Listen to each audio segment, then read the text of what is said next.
السلام عليكم ورحمة الله وبركاته. اللهم صل وسلم وبارك على سيدنا محمد وعلى آله وصحبه وسلم. ازيكم؟ عاملين ايه؟ اخباركم ايه؟ ان شاء الله النهاردة هنعمل فيديو مختلف. هنعمل الطاجن بتاع المكرونة، وهنعمل كمان الفطير المحشي الاسكندراني او الفطير الشرقي. طبعا هنعملها بمكونات بسيطة جدا وعلى الطاسة، ولا هنحتاج فرن ولا عجن ولا موال ولا تعب ولا اي حاجة. هنعملها بطريقة بسيطة جدا وسهلة جدا، اي حد هيقدر يعملها. طبعا هنا الاولاد كانوا جعانين اخر الليل، فرحت بصراحة كان عندي حتتين سجق وعندي دقيق، رحت قمت بصراحة عملت لهم الفطير المحشي ده. وطبعا عملت لهم حبة مكرونة في طاجن جنبيه. طبعا مش عايزه اقول لكم ان طعمه كان تحفه، بصراحه كان جميل جدا. هنا هنجيب نص كيلو من الدقيق، وهنرش عليها ذره من الملح وذره من السكر، هنقلبهم كويس. بعد كده هننزل اقل يعني قد كوبايه الا ربع من الميه، ونبتدي طبعا ان احنا نقلبهم كويس. في حاجه هنا بقى اقول لكم عليها بالنسبه بقى للفطير ده، انت هتمسكيه يعني تعمليه بايدك، تهرسيه شويه بايدك وتدعكيه دعكتين وخلاص على كده. او تعجنيها عجنتين على الرخامه وبايدك. طبعا هيطلع معاها ملمسها حلو، كل ما انت تديها براح في العجن بتاعها هيطلع الملمس بتاعك سهل وجميل. وبعدين احنا هنا بنحاول ان احنا نطلع الماده، يعني نخليها تمط معانا وتبقى طريه. في حاجه كمان بالنسبه للعجينه بتاعه الفطير، العجينه ما بتبقاش يا جماعه زي القرص، ما بتبقاش يعني بتلزق بس مش بتلزق قوي، يعني بتبقى معقوله. طبعا هوريها لكم دلوقتي التفاصيل، هوريكم كل خطواتها مع بعض. هنبتدي هنا دلوقتي، انا بحاول ان انا اخليها ان هي تاخد عرق معايا وتمط معايا وتبقى مظبوطه عشان تبتدي ان هي تفرد معاكي. في حاجه كمان لازم عشان يعني تعملي الفطير ده، اول حاجه تبتدي تعجنيه زي ما انت شايفه كده. هو طبعا انا تدهني الرخامه سمنه او زيت علشان خاطر تبقى سهله معاكي وانت بتعجنيه. طبعا زي ما انتم شايفين كده هتبتدي ان انت تفضلي تعجني فيها، تلاقيها لمت معاكي وبقت سهله ان انت تشكليها.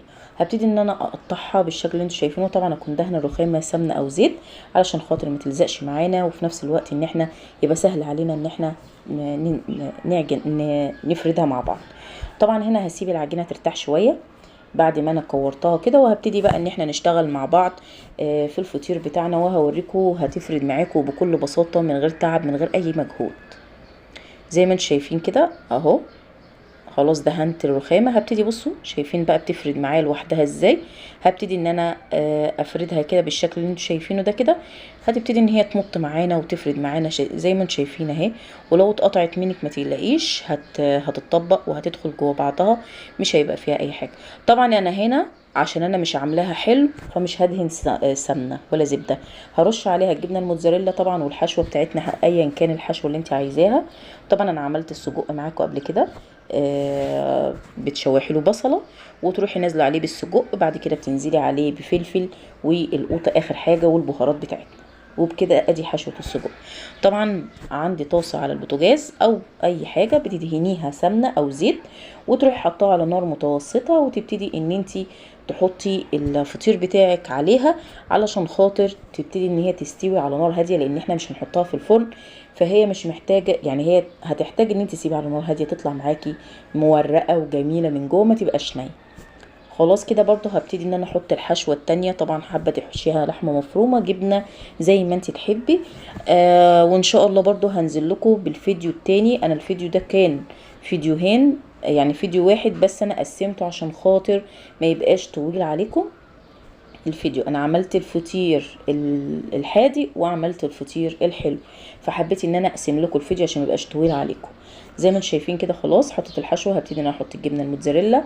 انا الجبنه دي جايباها ميكس بصراحه، ما عجبتنيش، بس في نوع جبنه حلو جدا هبقى انا اجيبه لكم واوريكم شكله، بصراحه جميل جدا. شايفين العجينه جميله ازاي وسهله معانا، ولا اتقطعت ولا اتبهدلت ازاي. هبتدي ان انا اخد بقى دي برضو واروح احطها على الطاسه، وابتدي ان انا اقلبها يمين وشمال لحد ما اللون بتاعها يحمر ويبقى جميل، وفي نفس الوقت تستوي من جوه بتبقى جميله. بس بقى متنسوناش لو انتوا وصلتوا معانا لحد هنا ان انتوا تدوسوا لايك وتشتركوا في القناه وتفعلوا الجرس. واتمنى يا رب ان انتوا تكونوا مشتركين في قناتي، وانا بعمل فيديوهات بسيطه جدا على قد الايد. شايفين العجينه جميله جدا ورقيقه ازاي وحلوه، وبتفرد معانا ولا تعبتنا ولا قطعت ولا اي حاجه، وتطلع معانا زي الفل زي ما انتم شايفين. مش عايزه اقول لكم بصراحه كان طعم الفطير جميل جدا. في ناس كتيره جدا بتخاف ان هي تعمل الفطير، بس بصراحه انا شايفاه سهل جدا مش صعب خالص، بس امشي بالخطوات صح هيطلع معاكي 10/10. هنا بقى انا عملت حبه بشاميل صغيرين، ورحت حاطاه على الجبنه على المكرونه الاسباجيتي. حطيت قد معلقتين في الطاجن بتاعنا كده زي ما انتم شايفين، وهبتدي ان انا اخلص المكرونه افضيه في الطواجن، وابتدي ان انا ارص في النص لحمه مفرومه اللي احنا عصجناها. طبعا انا كنت متوقعه ان الجبنه هتبقى يعني حلوه، بس اكتشفت ان هي مش حلوه خالص، ما عجبتنيش خالص بصراحه. فانا ان شاء الله باذن الله هبقى اعمل هجيب الجبنه اللي انا قلت لكم عليها، نوع جميل جدا، حتى انتوا برضو لو لقيتوه تجيبوه، جميل طعم ومطه مفيش بعد كده. وان شاء الله برضو هنعمل الجبنه الموتزاريلا في القناه باذن الله. زي ما انتوا شايفين كده. خلاص هبتدي بقى انا نحط اللحمه المفرومه في كل طاجن من الطواجن، واروح نازله عليه بالمكرونه البشاميل، بقيه المكرونه بتاعتنا. وبعد كده هروح رشه عليها البشاميل من فوق ورشه جبن، وهزقها في الفرن. مش هتاخد 15 دقايق في الفرن، وهناكل احلى مكرونه واحلى فطير محشي زي ما انتم شايفين كده.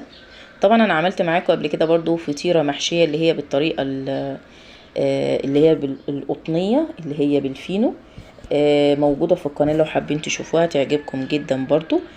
هبتدي بقى خلاص كده ان انا احط بقيه المكرونه كده، اوزعها في بقيه الطواجن، وارش عليها ال الصوص بتاعنا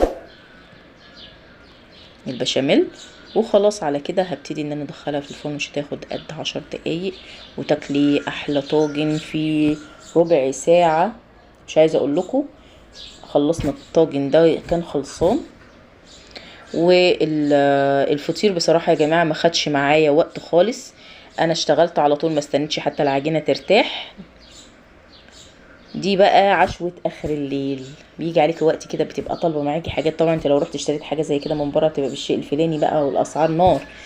فخلاص كده خلاص خلصنا كده، هبتدي نرش بقى اخر حاجه الجبنه، واروح احطها في الفرن، واوريكم بقى شكل الفطير الشرقي والطواجن بتاعتنا عامله ازاي.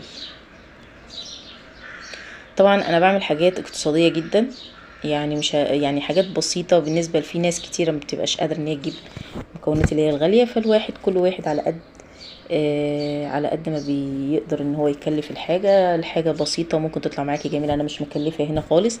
انا كانت عندي حته لحمه صغننه مفرومه، وكان عندي حتتين من السجق، عملت بيهم الوليمه اللي انتوا شايفينها دي.